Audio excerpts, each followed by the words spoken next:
So you are returning to Spain in a few days, uh, Yes. and it's a country with which you have a relationship of mutual admiration, I hope. What is the first thing that comes to your mind when you hear the word España?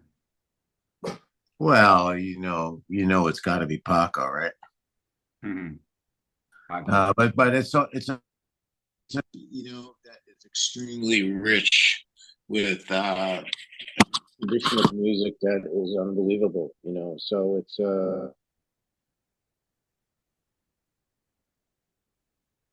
very special and has been very influential with not only flamenco music, classical music, and all the above. Mhm. And will you have time to enjoy your stay in Madrid? Because I'm sure you have friends here. Oh yeah, I have friends there, and I'll have. We're trying to hook up the phones at the same time. Let me see. These are mine. Oh, you have Oh, because you that's have why. yours. You Oh, got the sorry. wrong headphones then. Oh, sorry. 1 second. Nice computer. Okay. How's that? Are we on? Let You me were telling me say about your something. friends in Madrid. Yeah, yeah. I have. Yeah, I'm friends with some guitarists, and also I use Conde Hermanos guitars exclusively for many, many, many years, maybe decades now. That's because of Paco's introducing me to that guitar. And but this time we're playing electric primarily. I will have an acoustic set in the show, but this is one of the rare times I've come to Spain with my electric group. Yeah. So We're gonna we're focusing on the early music, my early records. yeah. Except for the acoustic, I'll do some of the new music. Yeah. Uh-huh. So you're going to play mostly your three first electric records, right? Yeah, and also even before that, Return to Forever, a Mhm. couple of pieces as well. And can you tell me about your current band? Yeah, it's an alumni band. My first keyboard player in 1978. Oh, He's a Parisian. His name is Philippe Sace. Keyboards. He's quite well known. He's played with everybody in the States. A lot of big names, and he's with me for the first time in 45 years. wow. I know. So we're having a lot of fun because it's like brothers. And I sponsored him to come to the United States back in 1978. And then we have on drums another great, well-known drummer, Tommy Brookline, Mhm. who's played with everybody: Wayne Shorter, Chick Corea, Kenny Loggins, many, many, many, many people. Eric Johnson. Wow. So he's with me now again.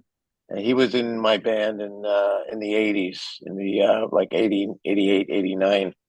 Um, and then we have my percussionist, Gumby Ortiz, who's been the longest musical relationship. He's been over 35 years in different bands and many different records. And then we have a bass player from Venezuela. So the percussionist's name is Gumby Ortiz, and the bass player is Elias Tona. Mhm. Mhm. That's the band. Wow, amazing. And your last album, 24, Yeah. I think it was intended to be acoustic, but then the project began to grow more than you Yeah, initially planned, right? it was completely intended to be a solo guitar record with no overdubs. Just one, just one record. It turned out to be a double record, and I had so much extra time. I couldn't resist the urge to um, to make it the production much bigger, than my original intention. So I would say a good portion of the record is far more than I thought, and it turned into every time I talked to the record company, they were not in a hurry to get it. They would just have, we want you to be happy with the record, so take your time. There Mhm. was no, there's no urgency like in the past when there was a release date. You must Mhm. meet that date. So I said, okay, you're giving me a lot more artistic freedom in terms of development of the compositions. And in that case, I think that the evolutionary progression in my composing uh, is very evident in terms of growth. Yeah. It's a composition record. That's the way I look at it. Because Mhm. I played all the parts almost, just virtually all the percussion, everything, And so except for a couple of pieces. I think you are lucky because most of the musicians nowadays live in a constant rush with the industry making them forcing them to release music every month. And Yeah, but the return is very small because it's we don't have record stores, at least in the United States. There's no stores here anymore. So it's musicians need to make records, but the people are just not buying records like they used to. So if if you don't have a name, it's very, very difficult now compared to the heyday or the glory days of the record industry in the 70s. yeah. In particular, the 70s were the best. Mhm. And I read that in 24, you were used to plectrum style picking, but on this album you are using the pick on the lower strings and your fingers on the upper strings. What is the reason for this change and what effect does it have on the sound? Interesting question. And the reason was that I designed the when composing to play this music as solo music because I thought that the COVID period we didn't know how long it would last. And when I do return to playing concerts, I did not think back then that it would be easy to fly musicians into wherever because of the restrictions that were there even in that first year and a half, let's say. So I was already thinking early in 2020 that whatever I write, I need to be able to play it live solo. So I didn't want to flat pick single notes for every song. I wanted to be able to do two or three notes at a time. So I would do hybrid picking, Mhm. uh, much more so than maybe people have heard before. Now, of course, the finger uh, on the upper strings, the higher strings, you can't get the same tonality as when you play with the pick on the lower strings. I wish you could, but I'm not gonna wear a pick on my second or first finger for sure. Yeah. Well, it would be the second or third finger in this case because it's like this. Yeah. Uh, yeah, you know. Mhm.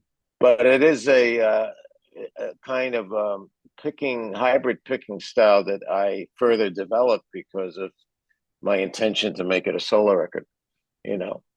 And now we're doing it. We're doing one or two of them in the show, and I'm doing it on a Les Paul, so it's playing it differently.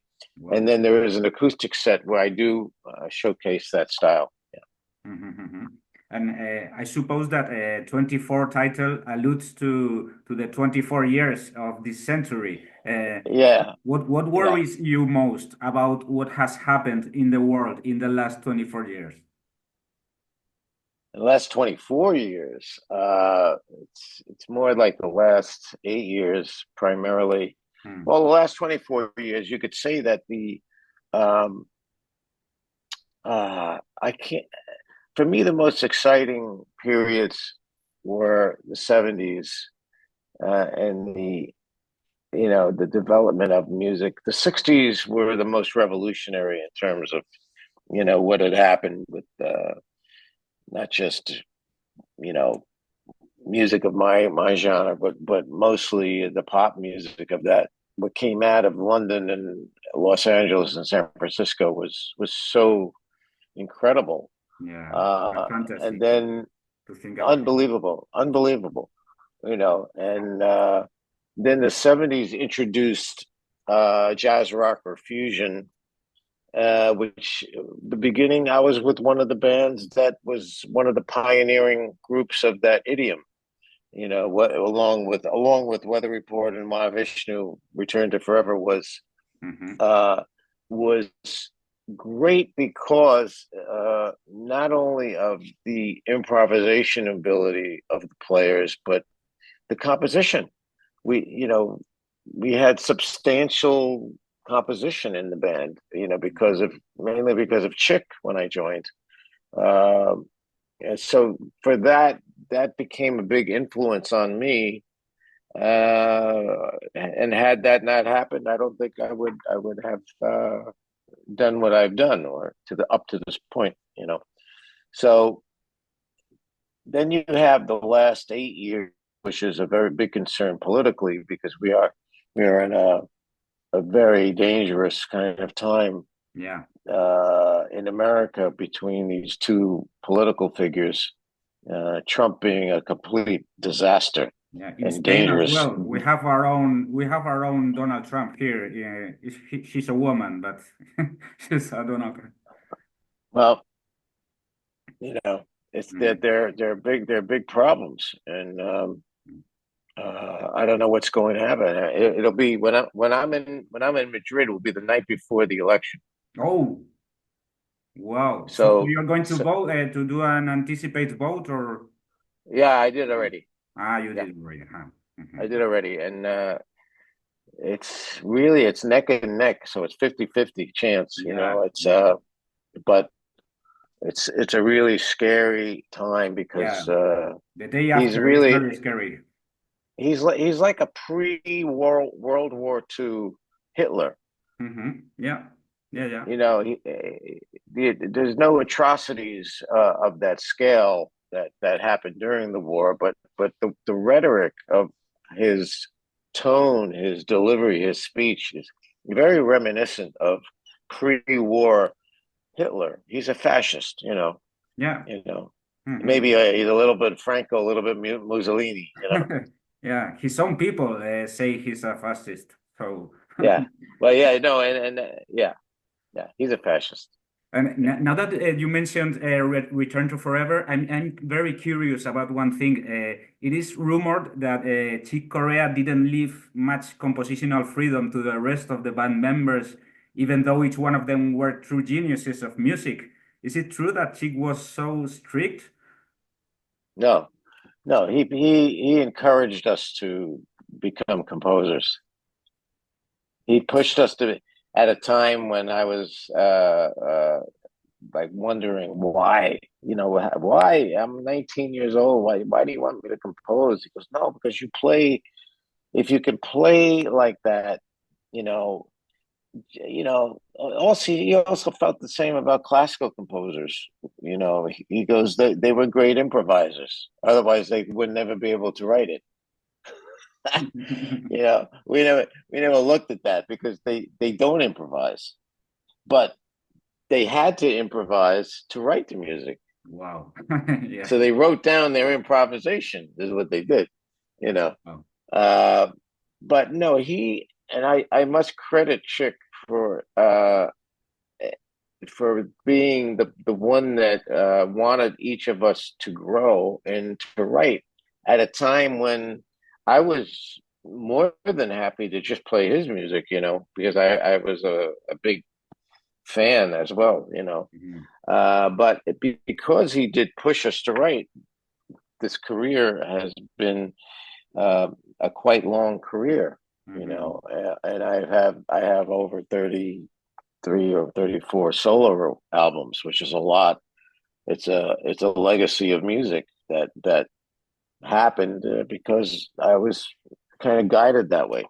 Yeah. We all miss Chick. And So he wasn't this, he wasn't strict like you think.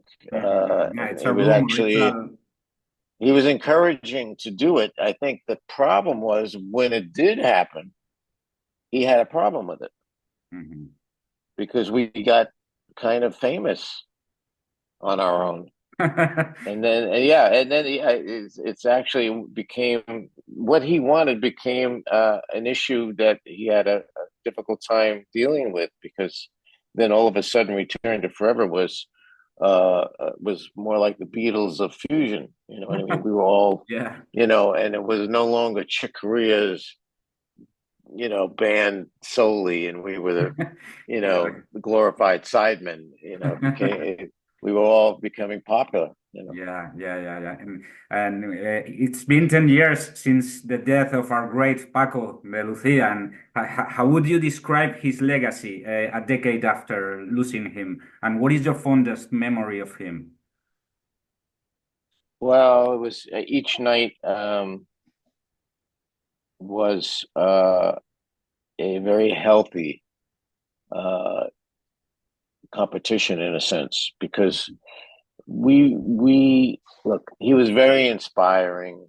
Um, he got from us what he needed to grow, and we got from him a lot as well to in terms of inspiration that turned into a further development of my style and my sensibilities. But when you're playing with someone of a Paco level, which I still think Paco's the king of that whole idiom to this day. He's still all the flamenco players look up to Paco Mhm. as the pinnacle of the idiom of flamenco, and rightfully. I mean, and there's so many great players today. They are, and most of the great players today are because of Paco. Yeah, yeah, yeah. He opened the You know, door. so just to be able to say I played with him is a big deal. Yeah. And we did have a big success. Like Friday night in San Francisco, sold 7 million records of a live record. Can you imagine? Wow. If you can't sell hardly 7,000 records today, but it was an era when people were buying records. And the popularity of that trio was huge, and Paco was a big part of that. Mhm. So when we played on stage each night, we were playing not so much for the audience, we were playing for one another. Paco wanted to impress me and John. And then it was my turn to solo. And I was, oh my God, how am I going to do something that is on that level? So it would push me to go beyond my limitations. And the same with John.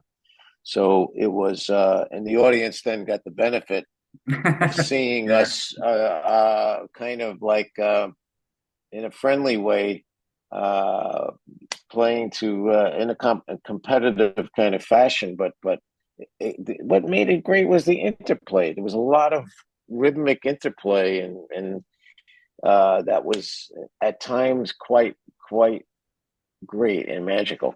You know. Yeah, yeah. And he was notably absent from Rolling Stone magazine's greatest guitar players of all time list, just like you. Did that Yeah. bother you, or does the list seem so absurd that you don't care at all? No, it's absurd, so it doesn't get me too much. It's the same with the Grammys. It's the same with the Rock and Roll Hall of Fame. It's all about people in charge of the list have no idea of what they're doing. They're not that smart.